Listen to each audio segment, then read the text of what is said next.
Welcome to English Roots. Learn English, live English, love English. Hello everyone, and welcome back to our English learning channel. I'm so glad you could join me today. Whether you're just starting your English journey or you're looking to polish your conversational skills, you've come to the right place. Today, we're diving into some absolutely essential English phrases that you'll use in daily conversations. These aren't just textbook phrases. They are the real, natural expressions that native speakers use all the time. Mastering them will make you sound more fluent and feel much more confident. So, grab a notebook, get comfortable, and let's get started on boosting your English. First up, let's talk about greetings and small talk. Of course, you know hello and how are you. But let's go a bit deeper. A very common and friendly way to greet someone is, "How's it going?" or "What's up?" The typical response isn't always, "I'm fine, thank you." You can say, "Not bad, you," or "Pretty good, how about you?" If someone asks, "What's up?" a casual reply is not much, just ... double quotes, and then you can mention what you're doing. For example, "Not much, just grabbing a coffee." This is the kind of everyday English that helps you connect with people instantly. Now, what about when you want to agree with someone? Instead of just saying, "I agree," you can use more natural-sounding phrases. For instance, "I couldn't agree more." This phrase actually means you strongly agree. Another great one is "You can say that again." It's a bit informal and shows enthusiastic agreement. If you want to express a similar opinion, you could say, "I feel the same way." Or, for something short and sweet, try "exactly" or "totally." These little additions make your conversations much more dynamic and show that you're really engaged. On the flip side, what if you need to disagree politely? This can be tricky, but it's a crucial skill. Instead of a blunt, "I disagree," you could soften it by saying, "I see your point, but ... double quotes, and then present your own view. For example, "I see your point, but I think we should consider another option." Another excellent phrase is, "I'm not so sure about that." It's gentle and opens the door for more discussion. You could also say, "To be honest, I have a different perspective on this." Using these phrases shows respect for the other person's opinion, while still allowing you to express your own thoughts clearly and politely. It's all about finding that balance. Let's move on to asking for clarification. It's completely normal to not understand something the first time. Don't be shy. You can say, "Sorry, could you say that again?" Or, a more formal version, "Could you please repeat that?" If you understood the words but not the meaning, you can ask, "What do you mean by that?" Or, "Could you explain that in a different way?" Another useful one is, "So, if I understand correctly, you're saying that ... double quotes." This is a great way to confirm your understanding and avoid miscommunication. Remember, asking for clarification shows you're paying attention and want to understand, which is always a positive thing. Now, imagine you need to ask for a favor. It's important to be polite.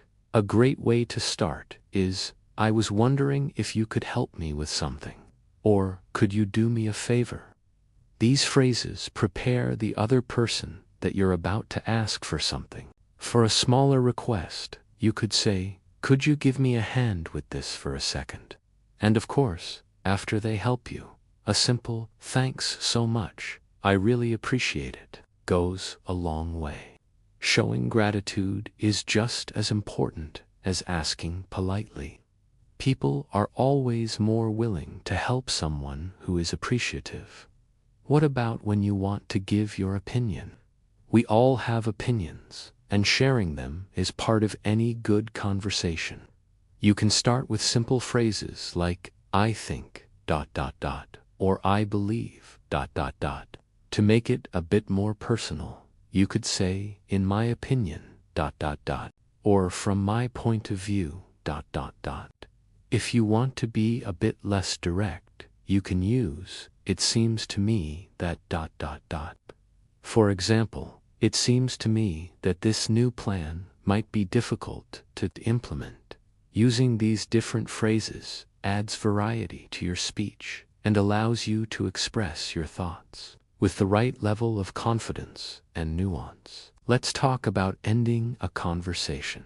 Sometimes this can feel a bit awkward, but it doesn't have to be. A simple and friendly way to signal you need to leave is, well, it was great talking to you, but I should probably get going. Or, anyway, I'll let you get back to your work.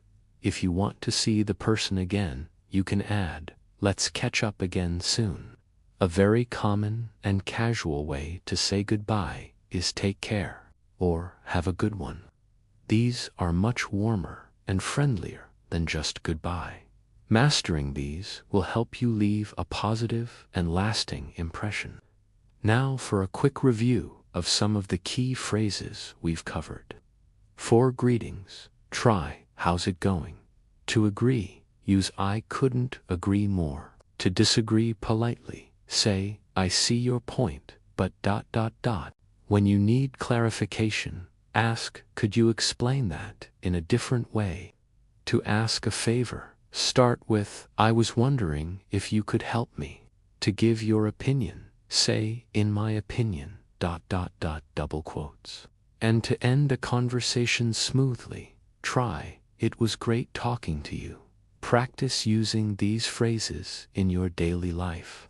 Try to pick 1 or 2 new phrases each day and find an opportunity to use them. The key to fluency is not just knowing a lot of words. It's about being able to use them comfortably and naturally in conversation. These phrases are like building blocks. The more you use them, the more they become a part of your own personal English vocabulary. Don't be afraid to make mistakes. Every mistake is a learning opportunity. The most important thing is to keep practicing and keep speaking. You could even practice with a friend or by yourself in front of a mirror. It might feel strange at first, but it really works. First up, let's talk about greetings and small talk. You probably know, hello, how are you? And I'm fine, thank you. They're great, but let's add some variety. For a more casual vibe, you can try what's up, or how's it going? When someone asks you what's up, a common reply is not much, or you can share something interesting you're doing. If someone asks, how's it going? Instead of just, I'm fine, you could say, pretty good, thanks, or can't complain. These little changes make you sound much more natural and friendly. Small talk is all about connecting, so don't be afraid to ask follow-up questions like, have you been busy lately? Or any exciting plans for the weekend? It shows you're genuinely interested in the other person. Now, let's move on to a super important skill: agreeing and disagreeing politely. In conversations, you'll often need to share your opinion. When you agree with someone, you can say more than just, I agree. Try phrases like I feel the same way, that's a good point, or simply, exactly. For a stronger agreement, you could say, I couldn't agree more, but what if you don't agree? Disagreeing politely is key to a good conversation. Instead of a direct I disagree, you can soften it by saying, I see your point, but ... double quotes, or I'm not so sure about that. Another great phrase is, that's one way of looking at it. However, ... double quotes. This shows respect for the other person's opinion while still allowing you to express your own. Remember, it's not about winning an argument. It's about having a respectful exchange of ideas. Okay, picture this. You're in a conversation, and you suddenly don't understand what someone said. It happens to everyone, even native speakers. What do? Don't just nod and smile. It's much better to ask for clarification. You can use simple and polite phrases like, "Sorry, could you say that again?" Or, "I'm sorry, I didn't catch that." If you understood the words but not the meaning, you could say, "What do you mean by that?" Or, "Could you explain that in a different way?" People are usually happy to explain. Asking for clarification is a sign of a good listener, not a weakness. It ensures you stay engaged in the conversation and truly understand what's being communicated. It's a powerful tool for learning, so use it. Next, let's talk about expressing your feelings and opinions. This is how you really bring your personality into a conversation. Instead of always starting with, "I think," let's explore some alternatives. You could say, "In my opinion, double quotes, or the way I see it, double quotes. For a more personal touch, try personally. I feel that double quotes when you want to express a strong belief. You can use I'm convinced that double quotes, or I strongly believe that double quotes. On the flip side, if you're not completely sure, you can use phrases like I suppose double quotes, or I guess double quotes. For example, I suppose we could try that new restaurant. These phrases add nuance to your speech and make you sound much more thoughtful and articulate. So, next time you're sharing your ideas, try mixing it up with these expressions. Have you ever needed to interrupt someone politely? It can be tricky, but sometimes it's necessary. Maybe you have a burning question or something important to add. Instead of just jumping in, you can use a soft entry. Try saying, "Sorry to interrupt, but double quotes," or, "Excuse me, can I just say something quickly?" If you're in a meeting or a more formal discussion, you could use, "May I add something here?" Or, "If I could just jump in for a moment, double quotes." The key is to be quick and respectful. Once you've made your point, you can hand the conversation back by saying something like, "Sorry, please continue." Or, "As you were saying, double quotes." This shows that you value what the other person was saying and didn't mean to completely take over the conversation. It's a social skill that's incredibly useful in any language. Let's move on to making suggestions and invitations. This is how you make plans and build friendships. If you want to suggest an activity, you can use phrases like, "How about going to the movies?" Or, "Why don't we grab a coffee sometime?" These are friendly and open-ended. Another great option is, "Are you up for a game of tennis this weekend?" Up for is a very common and casual way to ask if someone is interested. When you're inviting someone, be specific if you can. For example, "Would you like to join us for dinner on Friday night?" If someone invites you, you need to know how to accept or decline.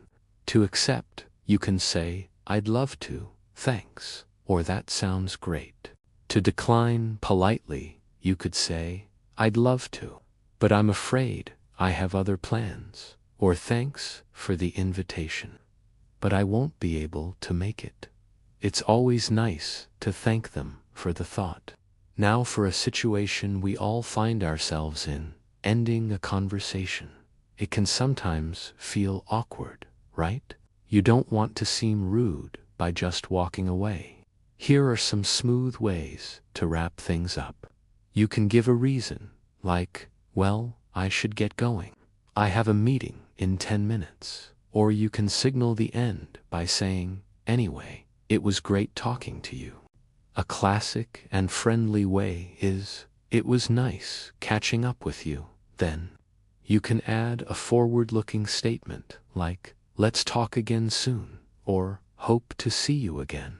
These phrases make the ending feel natural and positive, leaving the door open for future conversations. It's all about leaving a good impression, even when you're saying goodbye. Let's quickly review.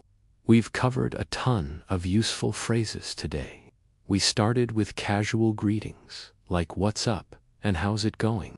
Then we learned how to agree with "I feel the same way" and disagree politely with "I see your point, but ... We practiced asking for clarification with "Could you say that again?" and expressing our opinions with "the way I see it ... double quotes. We also learned how to interrupt with "Sorry to interrupt, but ... double quotes. Make suggestions with "How about ... double quotes. And end conversations smoothly with "It was great talking to you." The most important thing is to practice. Try to use one or two of these new phrases in a conversation this week. The more you use them, the more natural they will become. Don't be afraid to make mistakes. That's how we learn. Thank you so much for tuning in to our English podcast today. I hope you found these phrases helpful and feel more prepared for your daily conversations. Remember, consistency is key. A little bit of practice every day goes a long way on your journey to fluency. Keep listening, keep speaking, and keep learning. If you enjoyed this video and want more tips to improve your English, please give us a thumbs up, and don't forget to subscribe to our channel so you won't miss our next episode.